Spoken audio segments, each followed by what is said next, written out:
A Itaúsa anunciou dividendos e divulgou o resultado do quarto trimestre de 2022. Teve queda nos lucros, mas a gente vai entender aqui com um pouco mais de atenção. Bem-vindo ao canal Top Ações, like no vídeo, tá? Não se esqueça do like, vamos conferir então o resultado. Começando antes, na verdade, com os dividendos, ela está aqui anunciando um JCP de 7 centavos e pouco, tirando aqui o IR dá 6 centavos e meio para quem tiver as ações dia 23/3. Vamos dar uma olhada no yield bonitinho, não é muito dividendo, né? Então está aqui o dividendo da Itaúsa, para quem tiver as ações dia 23/3, vai receber dia 31/8, o dividendo que é 6 centavos e meio, dando 0,83 de yield na Itasa 4 e na Itasa 3, as ON 0,81, porque a Itaúsa 4 está um pouquinho mais barato. Não é um grande dividendo, mas vale destacar que a Itaúsa ela paga algumas vezes no ano, né? Então não são poucas, vão ter mais anúncios aí ao longo ao longo do ano, né? E falando então do resultado da Itaúsa, ela fecha então aqui com um lucro líquido recorrente de 3,3, caindo 18,7 no trimestre. Porém, no ano, ela aumenta 13,7. E eu já destaco que eu vou justificar aqui o trimestre porque caiu, não precisa ficar preocupado.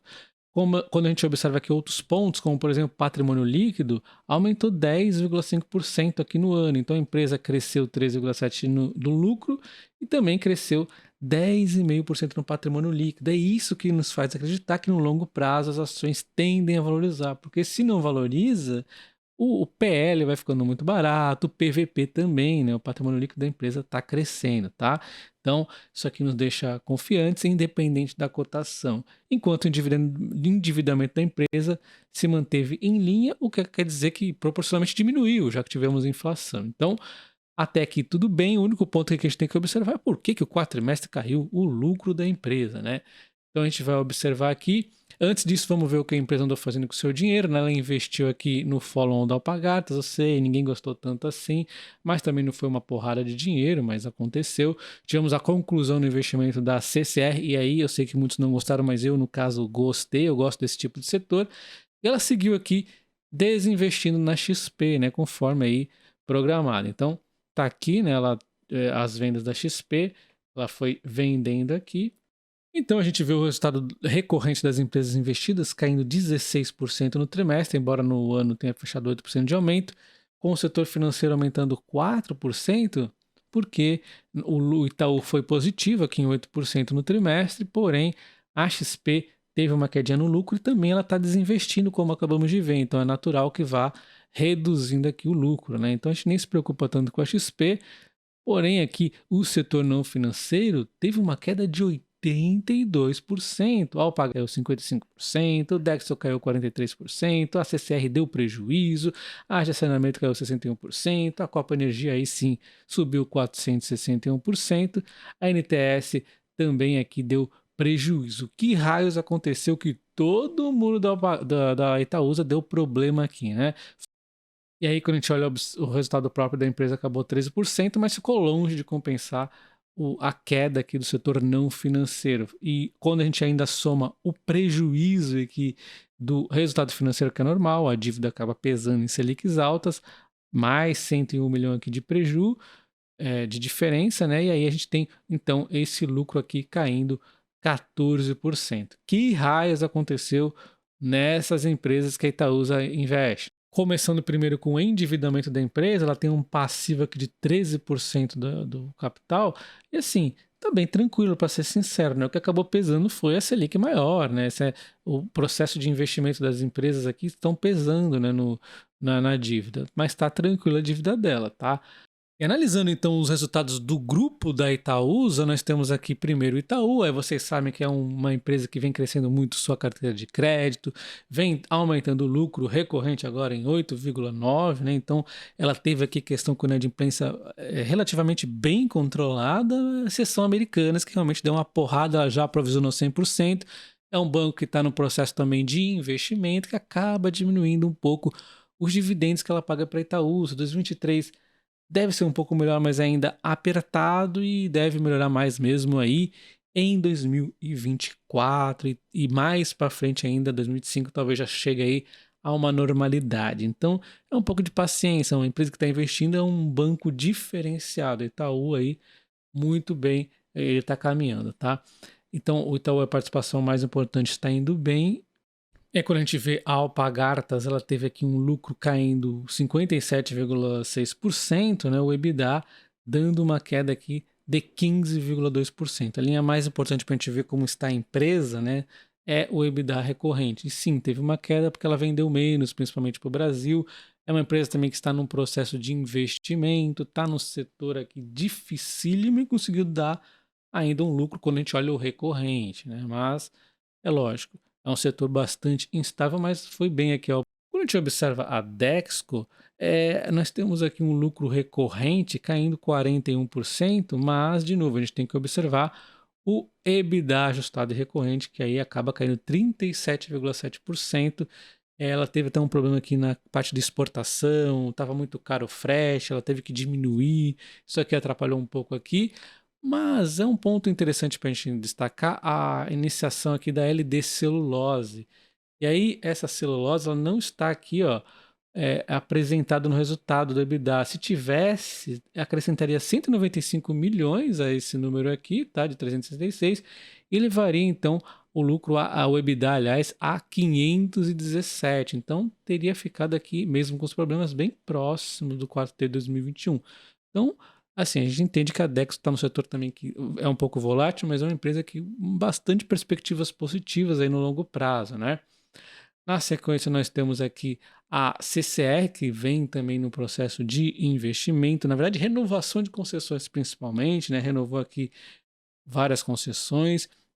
O EBITDA recorrente da empresa aumentou 17,7%. E o lucro líquido recorrente subiu 36,3%. Então, a gente vê lá no resultado da Itaúsa dando aqui negativo, né, por conta aqui provavelmente do lucro atribuído aos acionistas, mas a gente vê que quando a gente pensa na continuidade da empresa, o lucro líquido recorrente foi positivo. E, de novo, o mais foco mesmo aqui é o EBITDA ajustado e recorrente. É uma empresa que também vem indo bem, a CCR.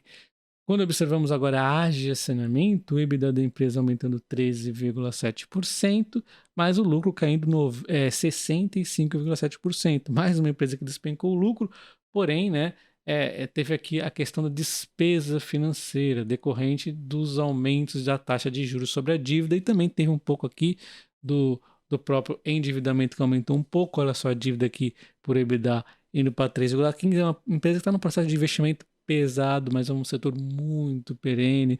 Uma empresa de saneamento, um setor, aliás, uma empresa privada, né, de saneamento, a gente, puxa, não tem como duvidar que vai dar bom aqui no longo prazo. Então é só ter paciência. Lembre-se que o EBITDA aqui está aumentando. Então é mais uma empresa que está indo muito bem aqui. No caso é que eu talvez tivesse menos preocupação, embora essa dívida por EBITDA aqui cause uma pressionadinha neste curto prazo aqui, até essa situação melhorar um pouco, né? Então, Copa Energia na sequência, EBITDA recorrente aumentando 201% e o lucro líquido recorrente voando, né?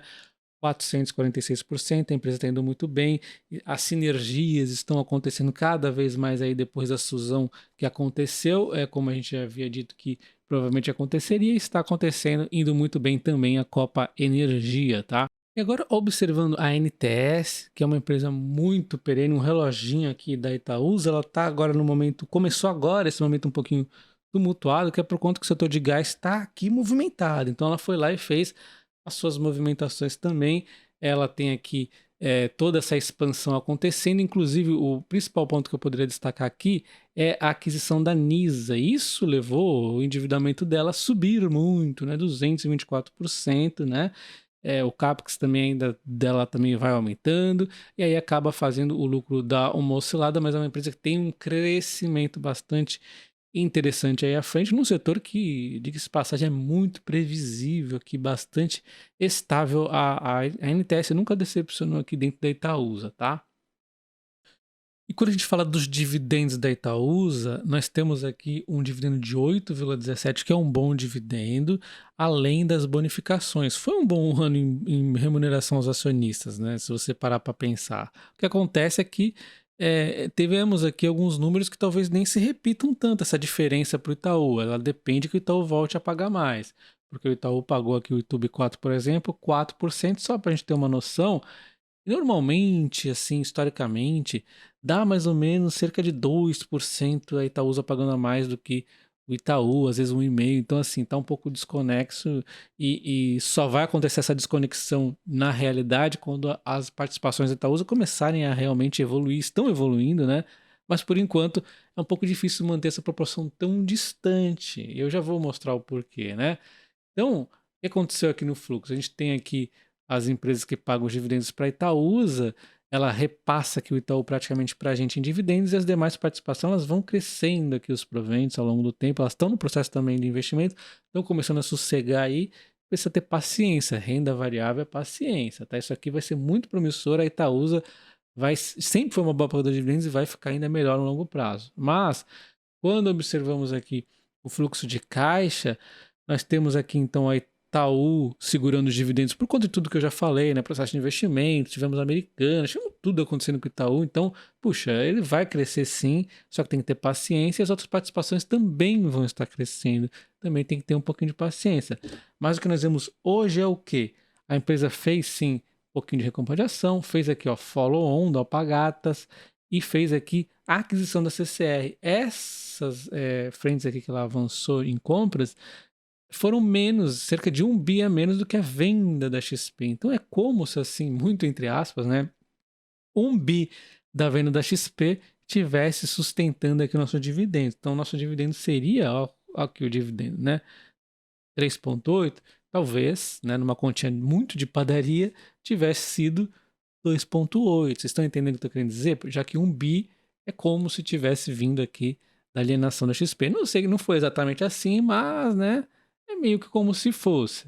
O endividamento do bem, que ela vai pagando aí com recursos e tudo mais, é mais ou menos isso que eu quis dizer, né? Ela depende do Itaú voltar a aumentar os dividendos. Na minha perspectiva, o Itaú vai aumentar um pouquinho nesse ano, vai aumentar mais no ano que vem e vai aumentar mais no outro ano. Se seguir esse cronograma perfeito aqui. E as outras participações também vão aumentando, vai dar muito bom para a Itaúsa. Caso eu erre aqui e o Itaú continue pagando isso aqui de dividendos, o dividendo da Itaúsa até diminuiria, na verdade, ao invés de aumentar. Mas eu acho que vai acontecer o Itaú aumentando, tá? Mas eu gosto de deixar esse lado para vocês aí, que na verdade quem reclama da Itaúsa hoje já tá com bom dividendo. Puxa, 8,17 mais bonificações, no meu entender, tá bom, tá? Além do mais, cenário caótico, todas as empresas aí evoluindo muito, eu acho que não tem por que reclamar, tá? Então, num próximo vídeo aí eu faço a revisão dos dividendos da Itaúsa, a gente faz aqui algumas continhas, vê o que o mercado tá falando também. Nesse vídeo, para não ficar muito longo, eu vou encerrar por aqui e gostaria do comentário de vocês. O que vocês esperam da Itaúsa? Um abraço e até o próximo. Valeu!